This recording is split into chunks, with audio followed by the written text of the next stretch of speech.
So I've spent close to 40 to 45 hours on the island of Yada. I beat the story, cleared out every checkpoint, military base, explored every corner of the island to expand my ever-erotic collection of bathing suits, and I just have one question for Ubisoft. Why does the store not allow me to buy booster packs for my chickens? No, I'm not even joking. I'm sent to dominate these islanders to help overthrow the tyrannical government that's deemed me public enemy number 1, using bullets, blood, explosions, rockets, fire, exotic weapons, anything and everything under the sun. Yet the store won't allow me to give my roosters some grade A pure Yadan cocaine to win a few slightly rigged cockfights. We're on the honor system now? No metal talons, no sharpened beaks, nothing like that. I mean, it would have been funny if they actually had the new perk system tied to the chickens. It's just a shame I had to slaughter every chicken I came across out of being incapable of handling a loss though. I've actually beaten Far Cry 6 twice now, and I've come to the conclusion that this game works in a very backwards sense. Either Ubisoft just doesn't understand their strengths and weaknesses, or the game is designed in a way that very much, potentially, in a good-spirited way, kinda doubt it since this is Ubisoft after all, supports endgame content, but the endgame content isn't that good, at least as of right now, and it runs counterintuitive to what this game's core gameplay really excels at. And there's some decisions that just plain doesn't make sense to me and could very much be just small oversights, or it could be a way for them to squeeze more gameplay hours out of you. But we'll get to that in time. The video is broken up into different sections. If you want to listen to specific pieces, feel free to jump around. I want to start this off on the story. You play as Danny Rojas, and this time around, unlike Far Cry 5's Silent Menace, your character is actually voiced now. And not only that, they are fully present in cutscenes from a third-person perspective. Whatever you're wearing actually shows up in the cutscenes, which is cool, I guess. The voice acting, whether if you choose to be a man or a woman, Danny can be either. You get that choice in the start of the game, is great regardless of which one you choose. And I'd also argue that Danny is hands down the best looking character throughout the entire game. I don't know if that's really intentional or what, but Danny's face compared to specifically Anton Castillo's is like I'm playing on different hardware. Anton's face and the accompanying frame rate drop when he's on my screen just makes me think, fuck this guy. And you gotta love when the immersion is so deep that when the bad guy pops up on your screen and you're actually afraid your PC's gonna explode, a real emotional investment. Why invest in good writers when you can poorly optimize your game and elicit the same emotional response? It's cheaper that way. Well, for them anyway. All jokes aside, I don't know why he looks off compared to everyone else, and it kind of bugs me because Far Cry games are known for their phenomenal villains, and for his face to just look off compared to everyone else, it takes you out of it. But enough about that. More on the story. You play as Danny Rojas, and the game kicks off with a quick introduction with Anton Castillo, the main story's antagonist, who's voiced and likened after Giancarlo Esposito or Gustavo Fring from Breaking Bad, and the quick introduction explains what's going on the island of Yada, being trapped in a time capsule, and how the island is the world's largest producer and most successful manufacturer of a cancer treatment by the name of Viviro. We then see Danny on a rooftop with friends who's gearing up to be smuggled out of the country and start a new life in the United States when the island's capital goes into lockdown. And then in case you were mistaken and you forgot what game you were playing, we then recreate the same running sequence we've had since Far Cry 3. And I mean, I'm not even mad. I don't think it's even bad. I just find it funny that it really hasn't changed since Far Cry 3. You know, in that game we were running in the jungle. Far Cry 4, we're running in the mountains. Far Cry 5, running in the forest. Far Cry 6, we finally made it, baby. We're running in an urban environment. That's what we call progress. Yeah, bitch! The boat Danny was on ends up getting intercepted by El Presidente himself, and well, I'll just play the clip because I think this introduction's a good setup for Anton's relationship with his son Diego that runs throughout the entire game, with the whole premise being Anton preparing his son to be the next El Presidente, but Diego essentially doesn't want to be another ruler, and here he's caught fleeing on a boat full of refugees. It also shows the citizens a disposition against Anton. Diego! No way. I have got you, mijo. Now it's time to bring you home. I don't want this anymore, Papa. We have no choice. Let them go. They can work. Make Viviro. Truth or lies? Truth. They could be good workers. They could help rebuild paradise. But if you wanted them to live, you would have never set foot on this fucking boat. As soon as this cutscene ends, you get stranded on one of the smaller islands where you run into Clara Garcia, the leader of a guerrilla fighting force by the name of Libertad, and you have to do some favors to help her and her remaining fighters break the naval blockade and escape to their headquarters, which is located on a smaller island off the coast of the mainland of Yara. In exchange for your help, you get a boat to escape to the United States. It's a beautiful piece of shit, but it'll get you to a Yankee beach.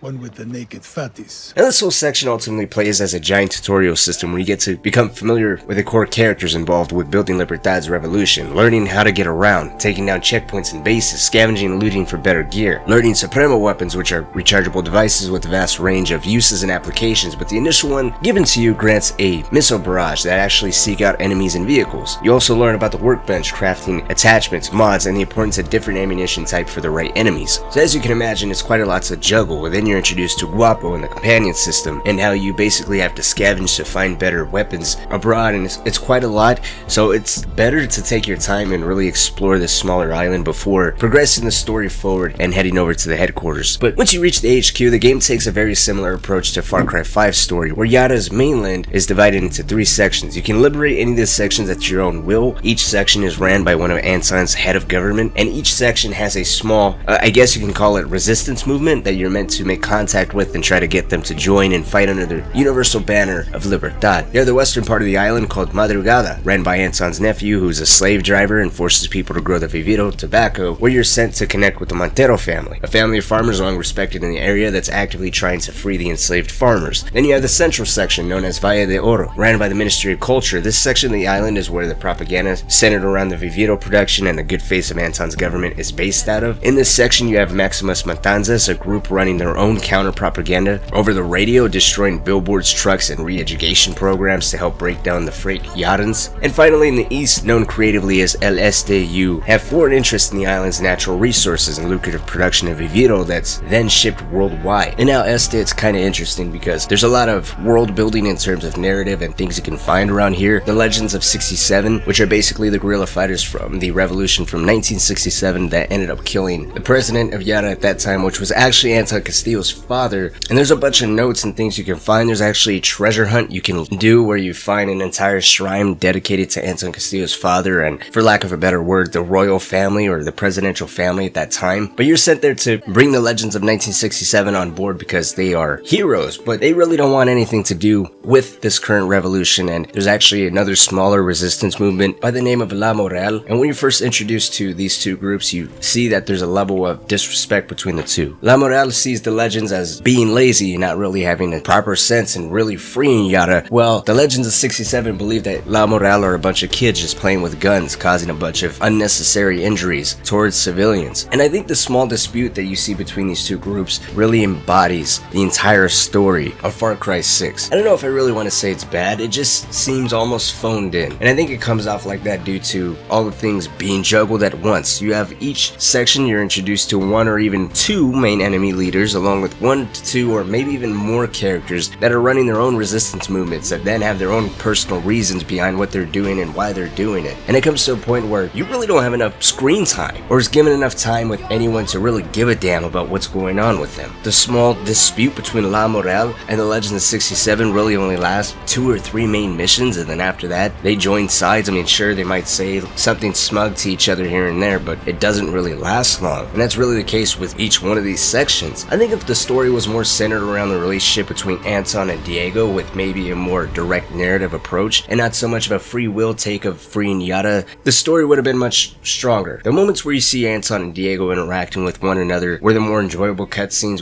while the rest were just cliched bullshit I saw coming from a mile away. And I get it, there's really no such thing as original stories, and I don't really expect that. I'm sure we've all seen, heard, read the same stories a million times, a million different ways. The difference between a good story and something that's phoned in isn't so much the originality of the tale, but how it's presented. And the presentation for me just wasn't there. It was underwhelming. It had some high points for sure, but it's definitely not going to be one that sticks with me forever.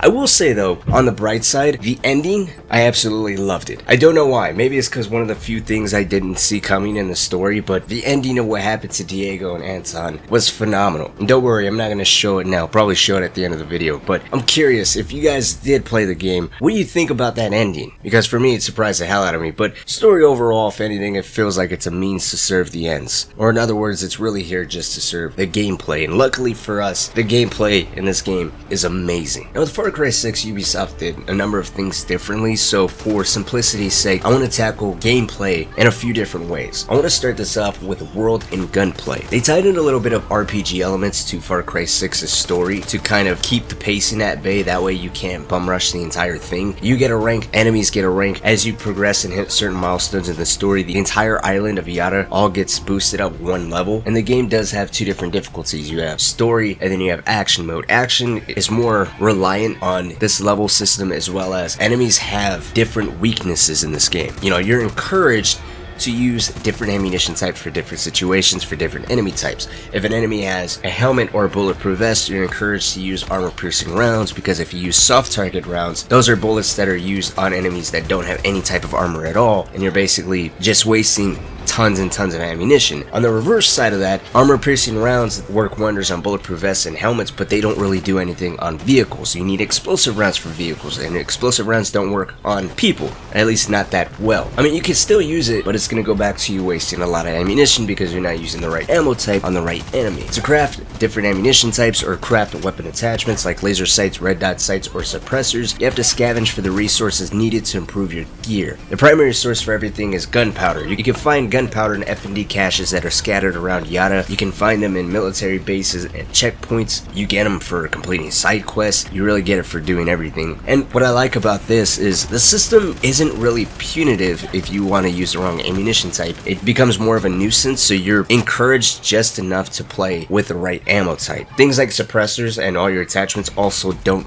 break. Instead, when it comes to the suppressor, there's different quality types. If you craft a suppressor that's of lower quality, the only difference between that and a higher quality is the amount of shots you can get off consecutively before you gotta wait for your suppressor to cool down. Your suppressor overheats, and if you don't give it that opportunity to cool down, instead of it breaking, what happens is it just doesn't work. So your unsilenced weapon is now firing as loudly as possible, thus alerting everyone else. You just have to wait a couple seconds for it to go back to working as intended. And I like this because it's not a survival game. The only thing that's gonna bounce back on you is if you're trying to stealthily take care of a military base or a checkpoint and your suppressor just stops working because you're spamming shots. You know, you don't have to worry about it breaking and going around scavenging for all the resources needed to craft a brand new suppressor. On that same token, if you craft a certain ammunition type for a specific category of weapon, that ammo type is available for all those weapons. So what I mean there is, if you were to craft explosive rounds for your PPSH, that's available for all your SMGs and not just that specific gun. And the same thing works for all your attachments. So it really doesn't become that much of a grind fest to find constant resources and tie that stuff to a specific weapon and that weapon's specific attachment.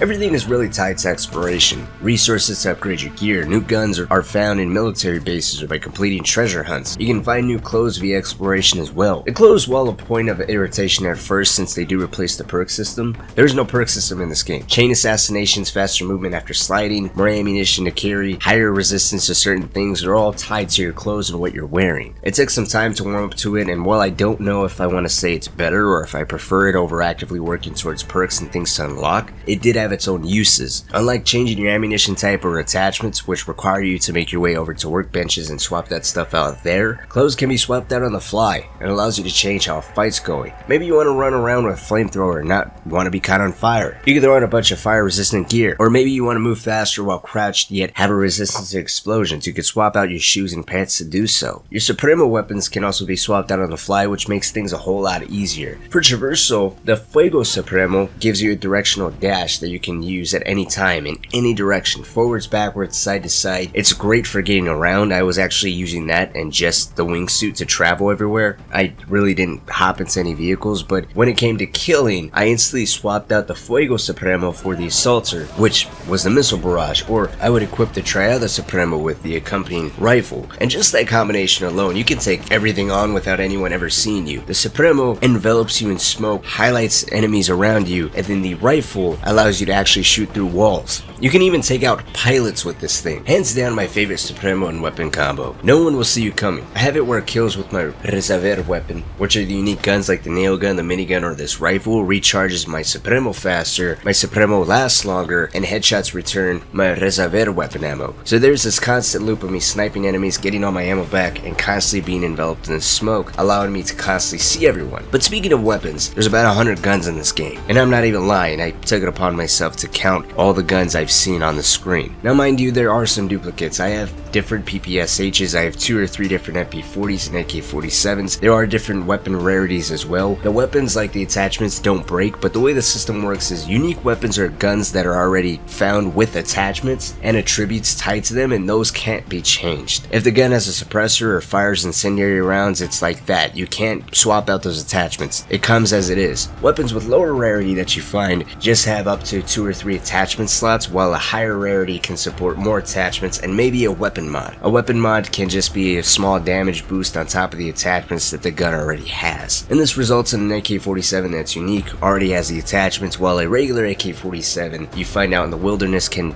be equipped with whatever ammunition types that you want. So here's the thing. You have clothes, you have new weapons, you have resources, and then you have the incentive of actively always wanting to use the new gear that you're getting to complete more and more stuff, defeating more and more military bases, taking care of more and more checkpoints. You know, if you're someone that's always looking for more guns, you don't know what gun is where. I was always targeting the military bases just because, you know, because it's more fun to take care of more enemies like that, and there's a higher possibility that you're going to come across weapons there rather than at a checkpoint. At least that was my mindset. A lot of resources are also at military bases, like more medicine, more metal, gunpowder, gasoline, stuff like that. So you're pushed to take care of all of this military presence, and when it comes to finishing the game, there's really nothing left to do because you're actively trying to increase your weapon arsenal and you're taking care of all the enemies, all the stuff that you wanted to do in game. Right now, and most likely in the future or throughout the longevity of this game, really, I highly doubt Ubisoft is going to be adding in a new game plus, because when you complete the story of Far Cry 6, you get thrown into this game mode called Insurgencies. This is basically where every week a portion of Yara is retaken by Castillo's forces. You have to complete 5 challenges, then kill the new F&D leader to get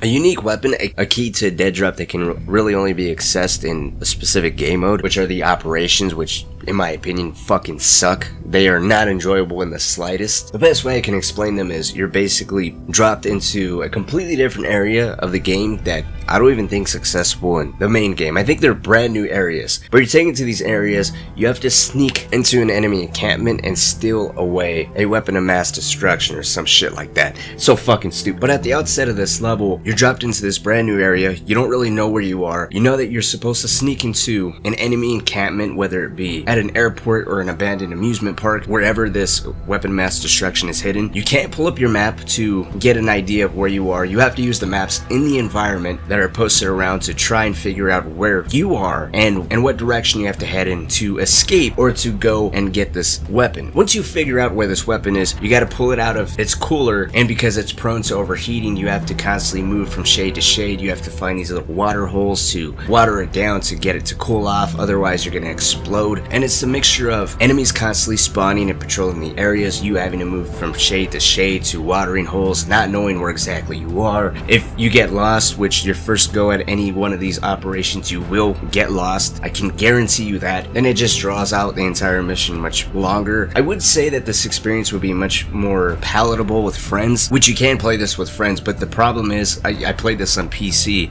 You can't play with randoms, at least when I was trying to group up with randoms and what it let me. You can only pair up with people that are on your friends list, and the people on my friends list didn't complete the story yet, so they weren't even able to join me, which was weird, and I really didn't understand that. Why make it where you can only play with people on your friends list? Why not pair up with randoms? To me, it just seems like an overall waste of time. Truthfully, if you had the ability to pull out the map at your own free will and be able to tell where you are at any given time, you'll be able to breeze all these operations in 5 to 10 minutes. Or if you're someone that constantly plays these operations situations the same thing would apply, because you already know enemy patrol routes, you already know where you're going and how to get back, where all the watering holes are, where all the villages and the best spots to get around are. So when it's all said and done and you play these enough, or again if you had the ability to even pull up the map at your own free will, you'll be able to breeze through this stuff, making it just seem like lazy repetitive content for the sake of having it there. You know, personally I don't like this stuff. I know there's more operations headed around the corner. If I was to suggest anything in the future to make them more enjoyable, I would say let us pull up our own map if you at least complete it one time, and then after that initial completion, maybe enemies start spawning in a little bit more randomly and not in patterns that you can already guess and tell and know what's ahead, or throw us some curveballs where everything's not so predictable and repetitive. And as I mentioned, when you complete these insurgencies, you do get a unique weapon, but as of now, you know, Far Cry 6 has been out for a little over a month now. I believe there's been anywhere from 3 to 4 weeks worth of insurgencies, 3 to 4 unique weapons, which they're not even entirely unique. They're a different variation of a gun that's already in the game. Cosmetically, they're not even that entirely unique either. But my point being is that for completing the insurgency, you're given a new weapon, but with there being no new game plus or any option to reset all of the checkpoints and military bases across the Yara, you're not really given any scenarios where you can use this new weapon. Your best bet is to wait for the next week of insurgencies to roll around and then find a scenario to be able to use this new gun. Which, another problem with this is that you're given a very limited reward, and this limited reward you're not even allowed to carry between saves. It, for whatever reason, is only tied to the save where you completed that insurgency in. So if you got a unique gun and you figured, hey, I beat this challenge, let me go ahead and actually use this in a completely new save, it doesn't work like that. I don't understand it. Far Cry 6's gameplay really seems to scream for a new game plus, because in your initial playthrough, you're pushed to explore, to find all this gear, to find all this weapon, to use every new piece of gear you find. But then eventually when the story's completed, there's really nothing left to do. You're kind of just stuck waiting for an insurgency to come around. I love the gunplay. I got addicted for a strong minute, although sadly when it comes to endgame content, Far Cry 6 just doesn't have it. I would still recommend this game at a discount. I'd be lying if I said I didn't enjoy it. I mean, I have over 40 to 50 hours in the game. There's just not much to do with the vast arsenal of weapons that's placed in your hands, and that's kind of a shame. But let me know what you guys think. Have you guys played Far Cry 6? What are your guys' thoughts and opinions on it? How'd you feel about the story? What's your favorite weapon? Your favorite Supremo? I still think Giancarlo did an amazing job, and I'm hoping Far Cry continues to last for years to come, and hopefully they listen to what people want in terms of some more in-game content. But like always, my name is Cynic. Thank you all so much for watching. If you guys haven't, feel free to join the Discord. Link is always down below. But until next time, see y'all later.